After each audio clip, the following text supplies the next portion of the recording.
She had built companies that swallowed smaller ones whole. That night, she asked a valet for directions like she didn't belong there. The coat was worn at the cuffs. The shoes didn't quite match. Her hair was tucked beneath a scarf that hid the kind of precision she normally carried into every room. She stood across the street from a restaurant she owned shares in and waited, not because she had to, because tonight required something her boardroom never could give her. The man she was watching adjusted his sleeve under the glow of a street lamp, checked his phone once, then locked it and slipped it into his pocket like he had decided not to care what time it was anymore. His name was Daniel Reeves, 34 years old. Single father. One daughter. 3 years since his last date. He had no idea the woman watching him had spent 6 weeks constructing this moment, and 10 years preparing for what came after it. He also had no idea that the woman who would walk in and sit across from him tonight was not there by accident. And the woman standing across the street was there to make sure everything went wrong. 3 years changes a person in ways that are difficult to measure from the outside. Daniel Reeves had not become smaller. He had become smaller. He had become narrower. His world had edges now. School drop-offs at 7:40. Job sites by 8:30. Lunch when he remembered. Pickups at 3:15. Dinner by 6. Bedtime stories at 8. Repeat. It wasn't a life that invited interruption. It was a life that survived because it didn't. He ran a small renovation business. Nothing flashy. Kitchens, bathrooms, structural fixes in homes that had started to give in where no one could see. 4 workers, 2 trucks. Enough to keep moving forward. Not enough to ever feel ahead. Before that, there had been something else. Something larger. Daniel had been 26 when he joined ArcLight Urban Developments as a structural systems designer. The kind of role that didn't sound impressive to most people, but quietly sat underneath projects worth hundreds of millions.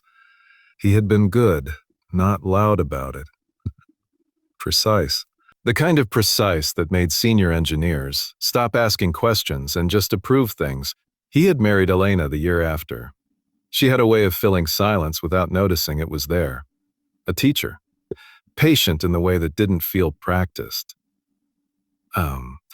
When she got sick, Daniel didn't fall apart. He redirected. Work became the place he could still fix things, still control outcomes, still believe that effort meant something.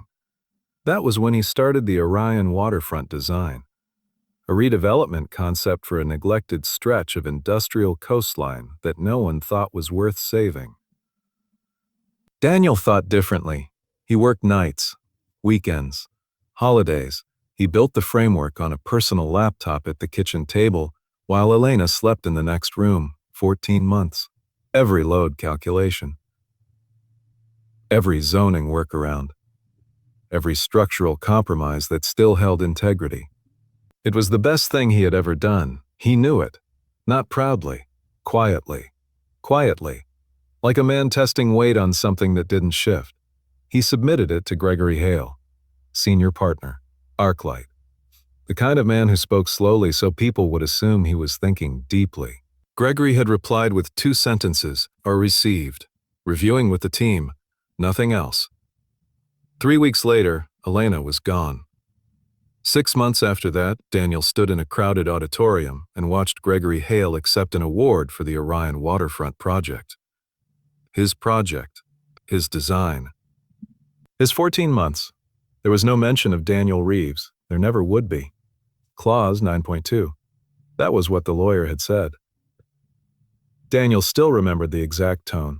Flat, professional, uninterested. Anything produced during employment, regardless of where or how, was considered company property unless explicitly exempted.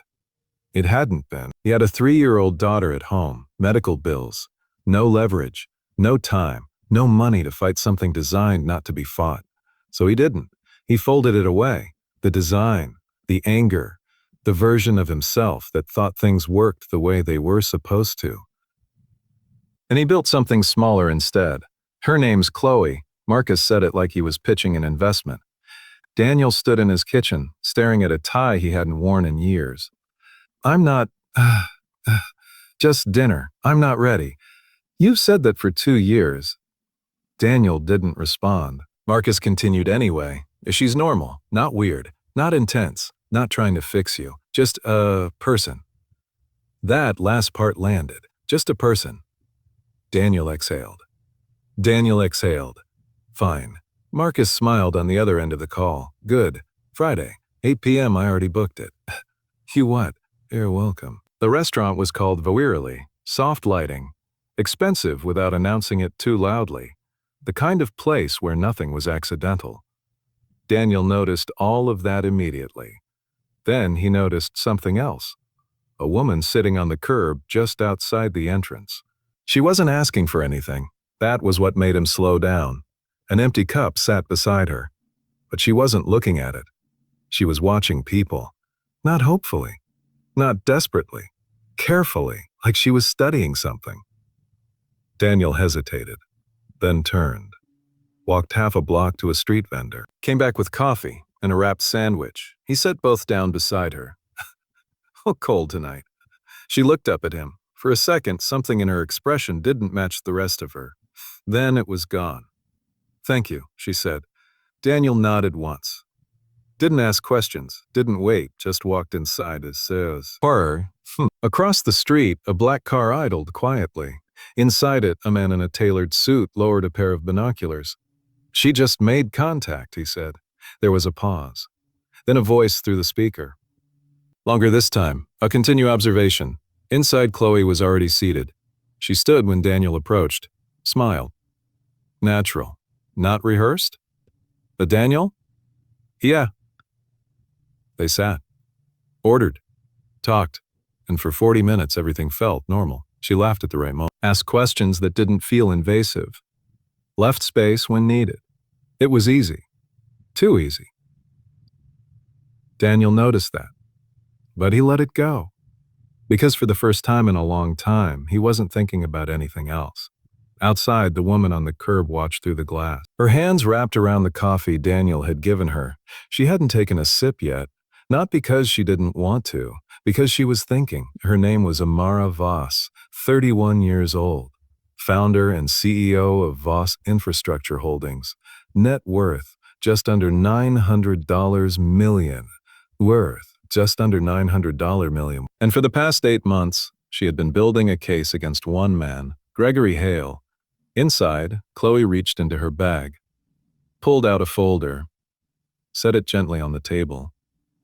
I almost forgot, she said lightly. Daniel didn't touch it. What is it? Something Gregory asked me to pass along. That name landed, quietly, but completely. Daniel leaned back slightly. I don't have anything to do with Gregory Hale. Chloe smiled. It's just paperwork. A formality. He still didn't touch it. What kind of paperwork? Unsettlement. Old consulting discrepancies. Daniel looked at her. Really looked this time, and something shifted, not dramatically, but enough. I don't sign anything I haven't reviewed. Chloe's smile held. But adjusted. It's $15,000. Daniel exhaled slowly. Still didn't reach for it. I said what I said. Outside, Amara stood up. Decision made. She adjusted the coat, picked up the empty cup, and walked toward the door. Inside, Daniel watched Chloe's hand move under the table. Phone. Subtle, but wrong. He noticed, said nothing. Just waited, because somewhere over the past 3 years, Daniel had learned the difference between someone being present and someone performing presence. The door opened. Cold air slipped inside, and the woman from the curb stepped into the restaurant. Heads turned. Turned. Not because of how she looked, because of how she moved. Direct. Certain. Like she belonged there more than anyone else in the room. She walked to the table. Chloe saw her first and went still, color draining. Immediate. Complete. Daniel turned, recognized her. The coat. The eyes. The same woman. Different presence. Chloe, Amara said calmly. We need to talk. And that is where everything broke. Chloe didn't stand up. That was the first thing Daniel noticed. Most people, when confronted unexpectedly, default to movement. Adjustment. Correction. Something. Chloe stayed completely still, her fingers resting lightly on the edge of the folder, her posture unchanged. Only her eyes had shifted, locked on the woman now standing beside their table. "I think you have the wrong person," Chloe said. The words were correct. The delivery wasn't. Amara didn't look at Daniel, not yet. Her attention remained fixed on Chloe. "No," she said evenly. "I don't." There was no escalation in her voice, no volume, no performance, just certainty, the kind that doesn't need reinforcement. The server slowed 2 tables over. Someone nearby stopped mid-sentence. Rooms notice things like this before people understand why. Daniel leaned back slightly in his chair, not defensive. Observational. "Do you two know each other?" he asked. Chloe opened her mouth to answer. Amara spoke first. "She was paid to be here." Silence. Clean. Immediate. Chloe's composure held for exactly 1 second longer, then fractured. Just enough. "That's not..." "It's fine," Amara said, still calm, still measured. "You don't have to continue." She reached into her coat, pulled out a phone, placed it on the table, screen facing Chloe. Not Daniel. Never Daniel. Never Daniel. Whatever was on that screen, it was meant for one person. And it worked. Chloe's hand moved, not toward the phone, away from it.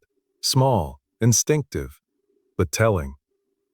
"I need to make a call," Chloe said. Her voice had changed. Less control. More calculation. Amara nodded once. "You can." A pause. "Then, the bag stays." Another pause. Longer. And the phone. Chloe looked at her, really looked this time, trying to understand the edges of something she hadn't prepared for. Then, slowly, she placed her phone on the table, stood up, picked up nothing else, and walked toward the back hallway. She didn't come back. Daniel watched her go, then looked at Amara. "You want to explain that?" he asked. Amara pulled out the chair Chloe had just left, sat down, like the seat had always been hers. "I will," she said. A beat. But not all at once. That was deliberate. Daniel recognized it. People who controlled information controlled pace, and pace controlled everything. "Start somewhere," he said. Amara turned the phone toward him. This time, on the screen, a document. Legal formatting. Clean, precise, highlighted in red, a single line. Primary structural author, D. Reeves. Daniel didn't move, didn't reach for it, didn't speak, because he didn't need to read it. He already knew what it was, or more specifically, what it represented. "How long?" he asked quietly. 8 months, Amara said. "Since we found it." "We," that mattered. "Who is we?" Daniel asked. Ivas Infrastructure Holdings. That name landed differently, not because Daniel followed corporate structures, but because something in the way she said it wasn't casual. It wasn't explanatory.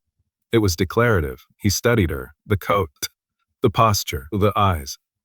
None of it matched. Not anymore. You were sitting outside," he said. "Yes. For how long?" "Just under 2 hours." Daniel let that sit. "You could have come in." "I could have?" "But you didn't." "No." "Why?" Amara's gaze didn't shift. "Because I needed to see who you were before you knew who I was." In the back hallway, Chloe stood near the service exit. One pressed to her ear. It rang once, twice. Then connected. Gregory Hale answered. "What is it?" No greeting, no patience. Chloe kept her voice flat. "There's a problem." A pause. "A pine problem. Ishi's here." Silence. "Long enough to become something else." "Who?" Amara Voss. Another silence. Different this time. Heavier. "What do you mean she's there? She's sitting at the table? And Reeves?" "Isn't signed." That mattered more than anything else she could have said. On the other end, Gregory Hale leaned back slowly in his chair. 12 floors above a city that still believed his name meant something. "Leave," he said. Chloe hesitated. She told me to leave my... leave," he repeated. The line went dead. That's what they valued closure at. Daniel almost smiled. Not because it was funny. Because it wasn't surprising.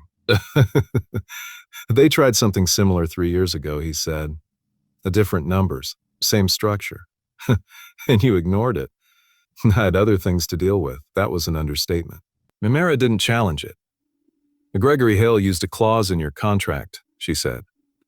Ownership of work produced during employment, I'm aware. He used it broadly. Always do. Amara leaned forward slightly. And incorrectly. That was new. Daniel's eyes shifted. Just slightly. Explain. Amara didn't rush. Didn't flood him with information. She gave him exactly enough. Our audit uncovered original design files tied to the Orion project, she said. A metadata intact. A timestamp. A predating ArcLight submission by 14 months. Daniel didn't interrupt. Didn't react. Externally, but more importantly, she continued, those files were created on personal hardware. That landed. Meaning? Daniel asked. Meaning clause protection weakens. Weakens, Daniel repeated. Not disappears. Correct. He leaned back again, thinking. Not reacting. Then why are you here? He asked. Amara held his gaze. Because weak isn't enough. A beat. We need definitive. Daniel's eyes narrowed slightly. And you think I have that? You think I have that? I think, Amara said carefully, you might still have the original device. Silence. Different this time, and not empty. Measured. Daniel looked at the table, then at the phone, then back at her. I do, he said. No hesitation. No performance. Just fact. Amara nodded once. She had expected that, but expectation and confirmation were not the same. And if I give it to you? Daniel asked. You don't give it to me, she said. You submit it into evidence. Oh, for what? A fraud case. That word changed the room, not loudly, but completely. Against Hale? Daniel asked. Against ArcLight, Amara said. Primarily. And me? And me? You file separately. For what? Intellectual property recovery. Daniel let out a slow breath. Not overwhelmed, just recalibrating. And what does that look like? He asked. Amara didn't soften it. Based on current valuation? A pause. Somewhere between 2 and 8 million, the number didn't shock him. Not outwardly. Because it wasn't the number that mattered. It was the distance between that and 15,000. He sent someone to get me to sign that away, he said. Yes. Yes. And you let it happen. Amara didn't flinch. I needed to see if you would. That was the truth. Uncomfortable. Clean. Daniel studied her, for longer this time. You sat outside in the cold for 2 hours. Yes. To run a character test? Amara tilted her head slightly. Not exactly. Then what? She held his gaze. Then what? She held his gaze. And that was the moment the dynamic shifted, not dramatically. Not loudly, but completely. Because Daniel realized something important. This wasn't rescue. This wasn't luck. This wasn't coincidence. This was a system. And he had just passed through the first part of it. He reached for the folder, opened it. Read the first page. Then the second. Slower. More carefully. When he closed it, his grip tightened slightly at the edges. They wrote this well, he said. They always do. Amara replied. Daniel placed it back on the table, perfectly aligned. I'm not signing it. You seem very sure of things. I try not to rely on hope. That answer sat between them, quiet, heavy, honest. Outside, the black car engine turned off. The man inside lowered the binoculars again. She's inside now, he said. The voice on the other end responded immediately. The status. He watched through the glass. The subject Reeves hasn't left. A pause. And Miss Voss? He exhaled slightly. She's already past observation phase. Another pause. Then, understood. The line disconnected. Back at the table, Daniel checked his watch. I need to make 2 calls, he said. Of course. He stood. Walked toward the entrance, phone already in hand. Amara didn't watch him go. She didn't need to. Instead, she reached for the coffee he had given her outside. Now lukewarm. She took her first sip, and for the first time that night, something about her expression shifted. Not strategy, not calculation, something smaller, quieter, almost unnoticeable. Because the one variable she hadn't accounted for was the only one she couldn't control, him. Daniel stepped outside into the cold air. The noise of the restaurant muted instantly behind him. For a second, he just stood there, phone in his hand. Not dialing yet. Not dialing yet. Because moments like this, the ones that shift direction, don't feel dramatic when you're inside them. They feel quiet, measured, like something is about to matter but hasn't fully decided how.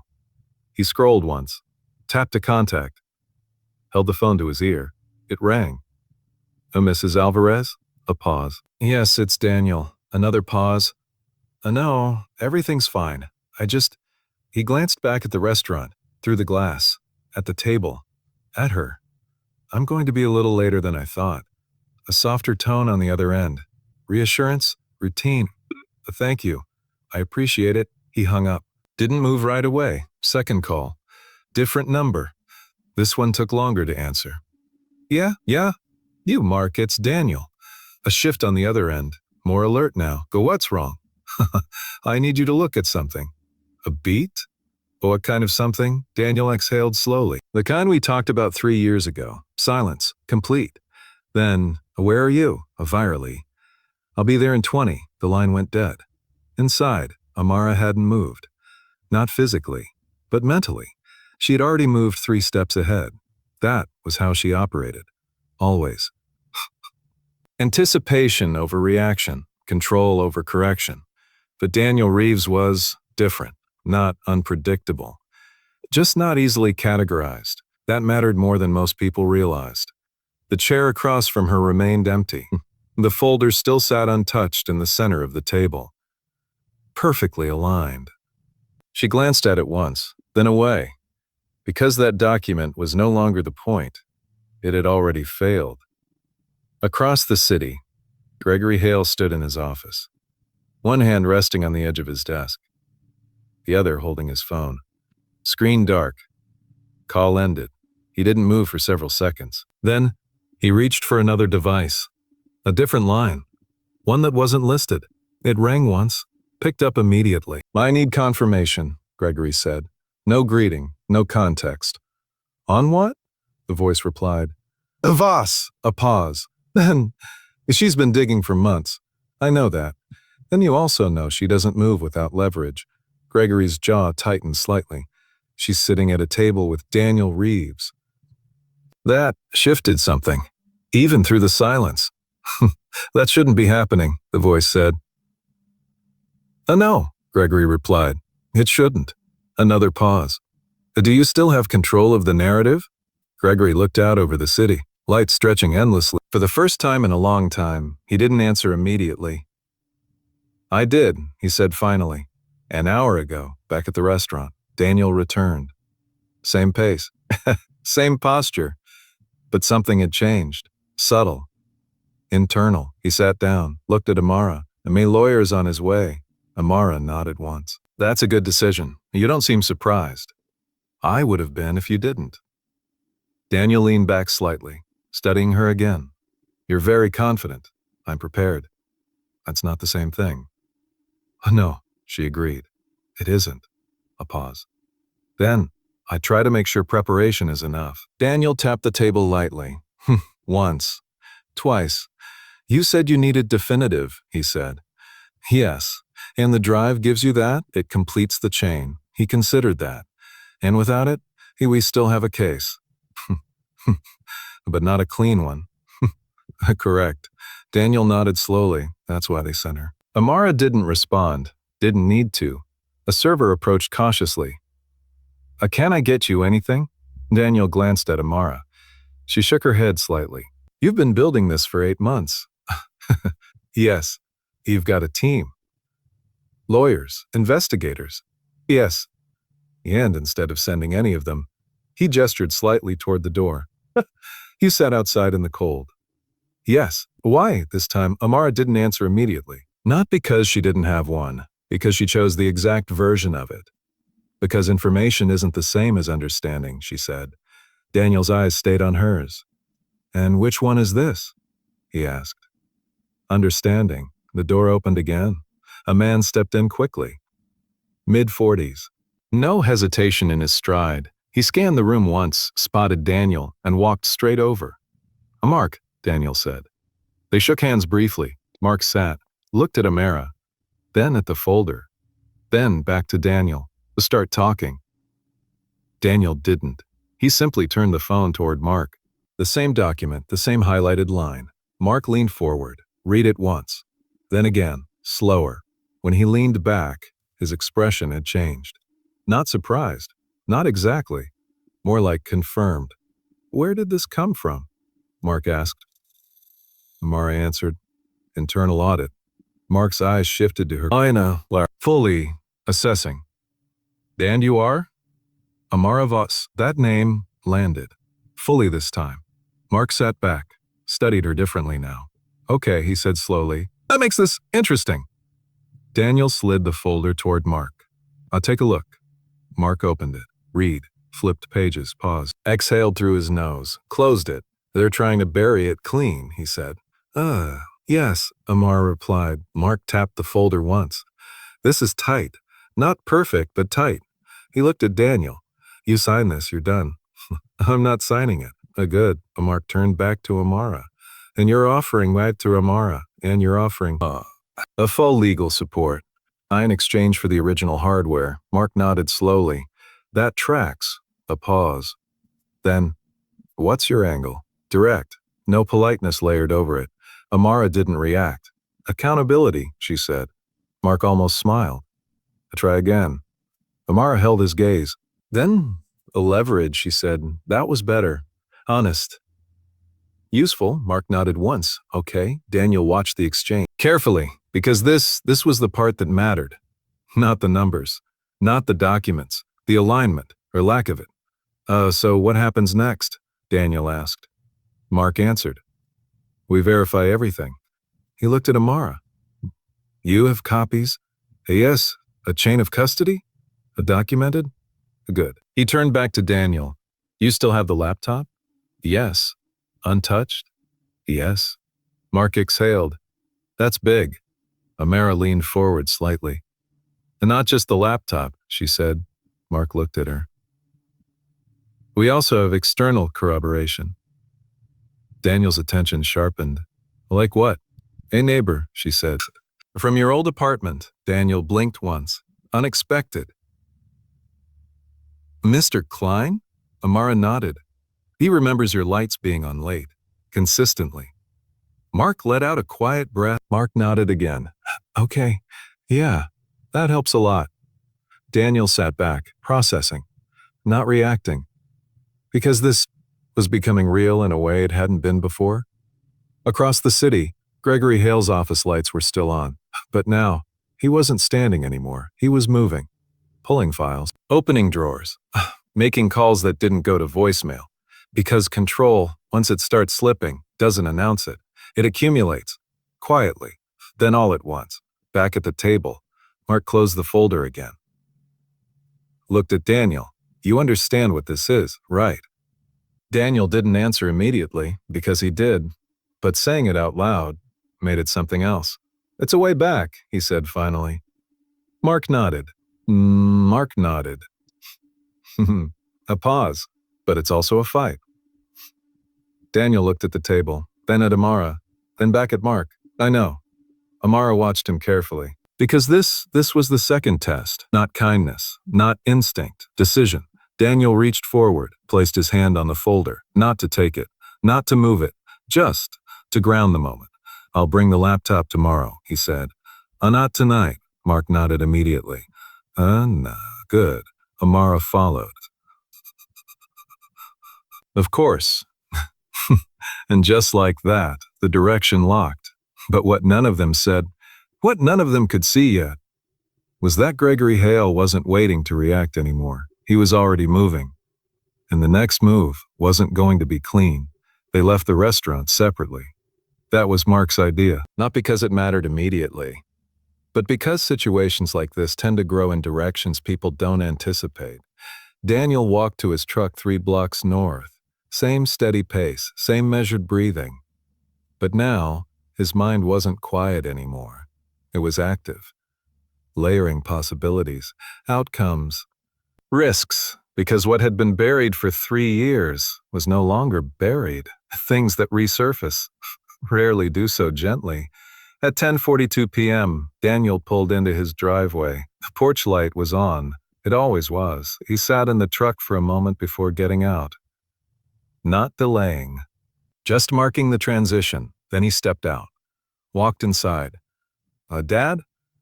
Her voice came from the living room, soft, sleepy, but awake. Daniel paused in the doorway. You're still up? A small figure shifted under a blanket. I tried to wait. He smiled. Not fully, but enough. At 10 minutes. That was a lie. He didn't call it out. Instead, he walked over, sat on the edge of the couch. You okay? She nodded, then studied him. The way kids do. Direct, unfiltered. You look different, she said. That again. He exhaled lightly. The different how? She thought about it. Then, alike when you fix something that was broken, that landed deeper than anything else had that night. Daniel looked at her for a second longer than necessary, then reached over, brushed her hair back gently. Get some sleep, he said. She nodded, closed her eyes, trusted that everything was where it was supposed to be.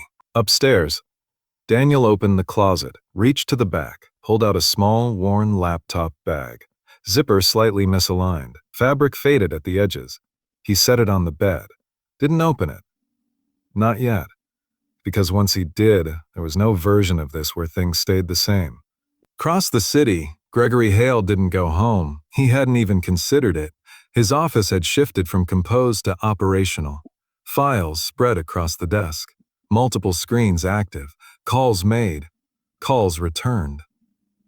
Because Gregory understood something very clearly, this wasn't about proving he was right anymore. It was about preventing proof that he was wrong. Where are we on Reeves? He asked.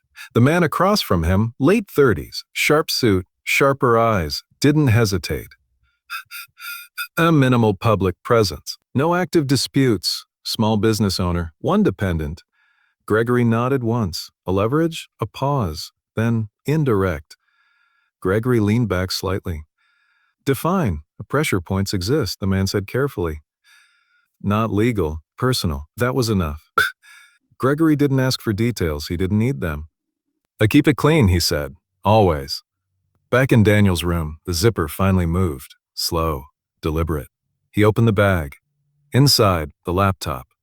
Exactly where he had left it. 3 years untouched. 3 years unchanged. He lifted it out, set it on the desk. Opened the screen. Powered it on. The hum was quiet, but immediate. Familiar. And with that, the past came back online. The next morning didn't feel different. That was the strange part. The world doesn't adjust just because something important is happening to you. Daniel still made breakfast. Still checked the time. Still packed a lunch. Routine held. Because routine is what keeps things from falling apart. At 8:12 a.m., his phone rang. Unknown number. He let it ring once, twice, then answered. Daniel Reeves. A pause. Then, Mr. Reeves, this is Claire Donnelly from Arclight Urban Developments. That name landed cold, controlled. Okay, Daniel said.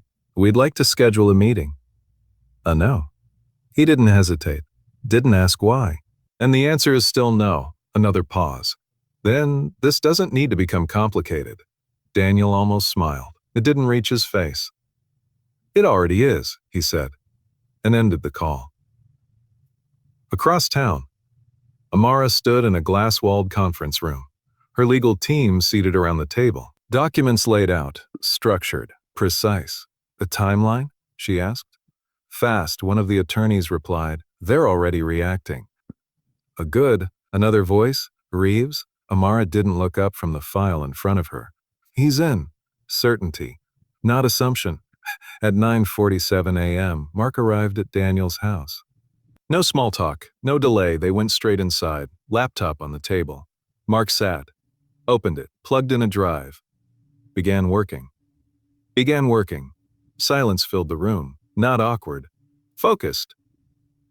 Because this part mattered more than anything said so far. Here, Mark said finally, returning the screen. Daniel stepped closer. On the display, file structures, folders, dates, timestamps, unbroken, untouched. Mark leaned back, exhaled. That's it. Daniel didn't respond, not because he didn't understand, because he did, completely. Mark looked at him. This changes everything. A pause. Then, if we move fast. Daniel nodded once. We move fast. At 10:32 a.m., Amara's phone rang. She stepped away from the table to take it. Yes, Mark's voice. We have it. No extra words, no explanation needed. Amara closed her eyes briefly, not relief. Confirmation. Is it clean? She asked. Completely. A beat. Then, either going to come hard. Amara looked out over the city. Calm. Measured. I know, she said. And right on cue, they did. At 11:05 a.m., Daniel's foreman walked into the job site office, phone in hand. Expression tight. Dan, you need to see this. Daniel took the phone. Looked at the screen. An email. Subject line. Contract suspension notice. He read it once. Then again. 3 ongoing projects. Paused. Indefinitely. No explanation. No appeal window. Just stopped. Daniel handed the phone back. Didn't react outwardly. Didn't swear. Didn't question. Because he understood exactly what it was. Not business. Pressure. Across the city, Gregory Hale stood at his window again, looking out, hands behind his back. Let's see how committed he is, he said quietly. Back at the site, Daniel picked up his phone, dialed one number. Amara answered on the first ring. They started, he said. He said. I know, she replied. No surprise, no hesitation, a pause. Then, do you want to stop? She asked. Direct, clean. No persuasion layered in. Daniel looked out across the site. Half-finished structures. Workers moving. A life he had built, piece by piece, carefully, deliberately. Then he thought about the laptop. The design, the years, his daughter's words from the night before. I like when you fix something that was broken. I know, he said, and that was the moment everything locked into place. Because pressure only works if it finds something willing to bend. At 11:42 a.m., the first filing went through. Not public, not yet, but official. Stamped. Logged. Irreversible. Inside Amara's conference room, no one celebrated. That wasn't how this worked. Instead, they moved faster. Because timing wasn't just important now, it was everything. I submit the preservation order, Amara said. One of the attorneys nodded immediately. Already drafted. File it. Another voice. Media? Amara shook her head. Not yet. A pause. Then, when they react. Then we let it surface. Across the city, Gregory Hale's phone buzzed. He looked at the screen. Unknown number. He answered. Yes? The voice on the other end was calm. Professional. Measured. Mr. Hale. This is Jonathan Pierce, Senior Counsel for Voss Infrastructure Holdings. Gregory didn't speak. Didn't interrupt. We filed a motion this morning regarding ArcLight Urban Developments and the Orion Waterfront Project. A pause. We're requesting immediate preservation of all internal documentation, communications, and server records tied to the project. Silence. Not empty. Teens? Then, you're making a mistake, Gregory said. Jonathan didn't respond to that. Instead, we've also secured independent representation for Mr. Daniel Reeves in a concurrent intellectual property claim. Another pause. Longer this time. You should expect formal notice within the hour. Click. Call ended. Gregory lowered the phone slowly, set it on the desk. Then for the first time, he sat down. Not out of fatigue, out of recognition. Because this wasn't pressure anymore. This was structure, and structure is harder to dismantle. Back at the job site, Daniel stood exactly where he had been 10 minutes earlier. Phone still in his hand. The work around him hadn't stopped. It never does. But something had shifted, not outside. Inside. Because now it was moving. Not just in theory, not just in conversation. In action. His foreman walked over. Everything okay? Daniel nodded once. Yeah, a pause. Keep everyone moving. The foreman hesitated. Then, you sure? Daniel looked out across the structure again, measured it, not physically, mentally. Yeah, he said. I'm sure.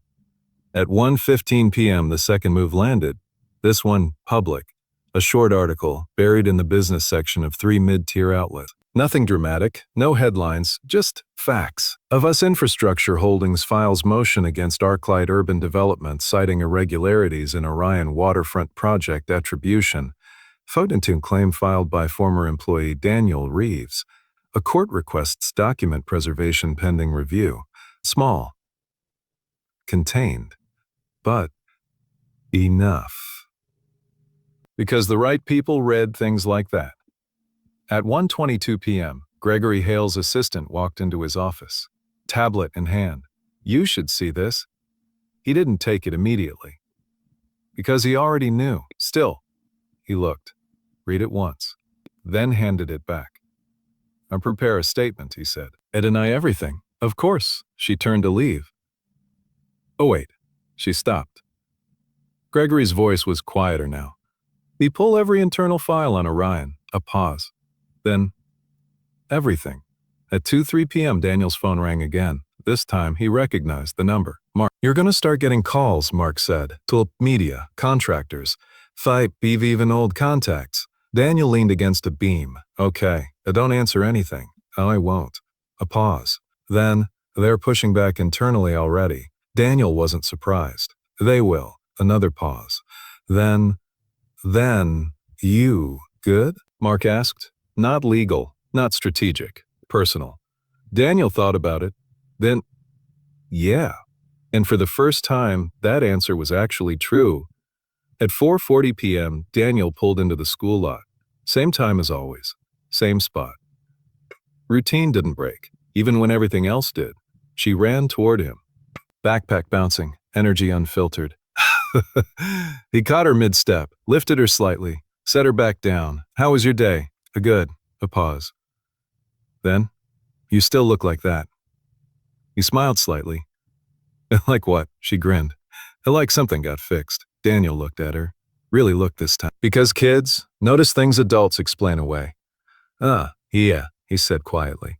"Something did. That night, after dinner, after homework, after everything settled." Daniel sat at the kitchen table. Laptop closed in front of him. Phone beside it. Quiet, stable.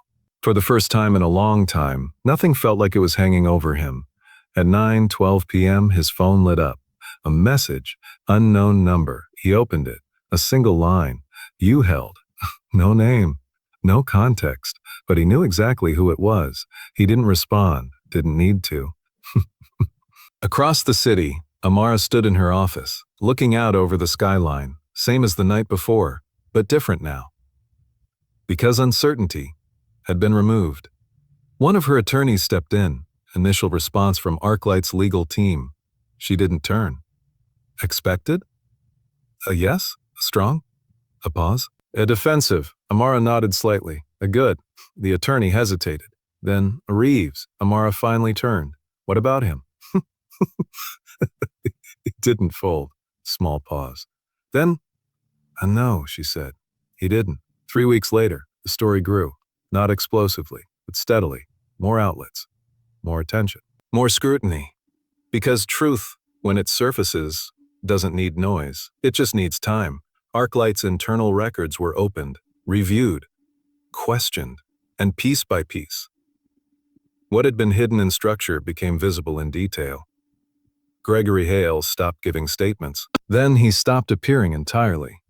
And Daniel, nothing about his daily life changed quickly. That wasn't how real things worked. He still woke up early, still worked, still picked up his daughter at the same time. But something fundamental had shifted. Not externally, internally. Because the thing he had built, the thing he had lost, the thing he had folded away had never actually stopped being his. It had just been waiting for someone to test the foundation.